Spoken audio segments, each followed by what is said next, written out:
untuk merasa hanya aku seorang diri yang masih hidup. Makanya badainya gak berlalu.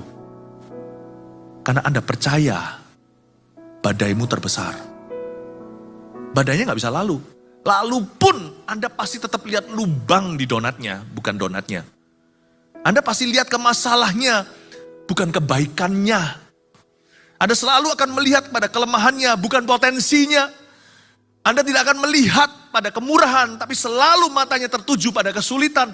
Bukan badainya gak pernah berlalu. Kita gak pernah melalukan badai itu. Bapak, Ibu, Saudara, saya ajak kita jemaat saat teduh, keluarga saat teduh untuk kita bertobat. Ya. Karena itu di poin nomor 2 sini saya kasih suatu kebenaran. Dari kata angin sepoi-sepoi basah tadi kita diajari oleh Tuhan. Nomor 2, dengarkan kesaksian roh dalam hati. Jangan percaya pikiranmu ketika gundah gulana. Dengarkan suara hatimu dalam Tuhan. Angin sepoi-sepoi basah itu bukan gempa. Dia bukan api. Orang kalau masalah carinya yang hebat-hebat. Cari orang hebat. Minta didoakan siapa, minta nubuat. No, just be quiet. Be still and know that I am God. Diamlah dan ketahuilah bahwa aku adalah Tuhan. Angin sepoi-sepoi basah itu bicara tentang kesaksian Roh Kudus di dalam hati kita.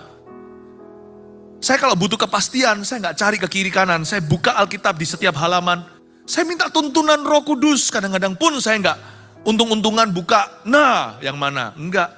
Tapi seperti yang sudah saya canangkan, tiap hari ada disiplin berapa pasal. Saya baca teratur, saya selalu dapat sesuatu. Dan ketika saya pejamkan mata saya seperti merasakan Tuhan berbicara dalam hati saya. Listen to your heart. Dengarkan angin sepoi-sepoi basah. Jangan cari suara Tuhan dari angin yang keras. Jangan cari suara Tuhan dari api dan gempa. Suara Tuhan lebih dekat daripada yang kau kira. Kalau Anda mau diam aja, tenang. Dan dengarkan suara Roh Kudus di hatimu lewat firman. Anda akan berubah. Ternyata badai itu gak segede yang Anda kira. Atau tidak selama yang kau prediksikan. 19 yang terakhir tadi kita baca ayat 18. Tetapi aku telah meninggalkan 7.000 orang di Israel yang tidak pernah mencium Baal. Ternyata lebih besar daripada yang saya duga. Obadja berkata 100 nabi yang dia pelihara. Tuhan berkata masih ada 6.900 lainnya yang tidak dipelihara Obadja. Ada 7.000. Padahal Elia ngaku-ngaku dia seorang diri saja yang paling malang. Tuhan berkata masih ada 7.000 lainnya yang taat bersama dengan Anda. Tuhan gak berkata, gimana sih Elia? Kamu lupa ya, pikun ya. Masa lupa apa kata Obadja? Tuhan gak sindir dia. Tuhannya berkata, masih ada 7.000 kok.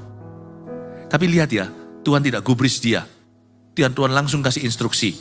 Badai pasti berlalu, ini peran kita. Fokus saja nomor 3 pada tugas-tugas di depan. Catat itu. Soalnya kalau kita interview feeling kita, gak selesai-selesai nih. Kalau saya mau interview perasaan saya gak mungkin melayani. Karena lebih sering saya merasa gak ready. Kalau saya disuruh bersyukur, lalu saya tanya pada diri sendiri, lama-lama nanti saya kepribadian ganda. Lebih baik roh saya yang memimpin saya daripada perasaan saya. Karena perasaan saya kerap kali tidak ingin memuji. Kayaknya berat gitu angkat tangan. Mau suruh mengucapkan lirik-lirik pujian penyembahan. Kayaknya saya gak ngerasa demikian. Karena itu saya harus memuji dengan iman.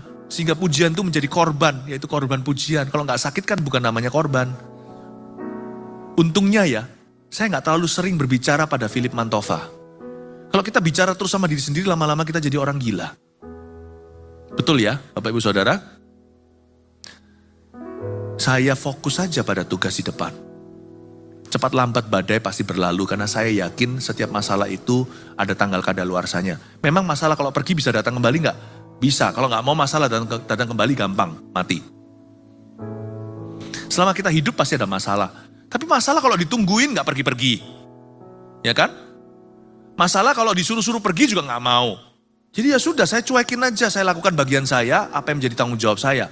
Tapi lebih baik mataku tertuju pada tugas-tugas yang Kristus berikan di depanku. Badai pasti berlalu. Because problems come and go. Masalah itu datang silih berganti. Ngapain ditungguin? Jangan tunggu pergi baru lakukan tugasmu. Jangan tunggu dia datang lagi. Lalu hentikan apa yang menjadi responsibility atau tanggung jawabmu.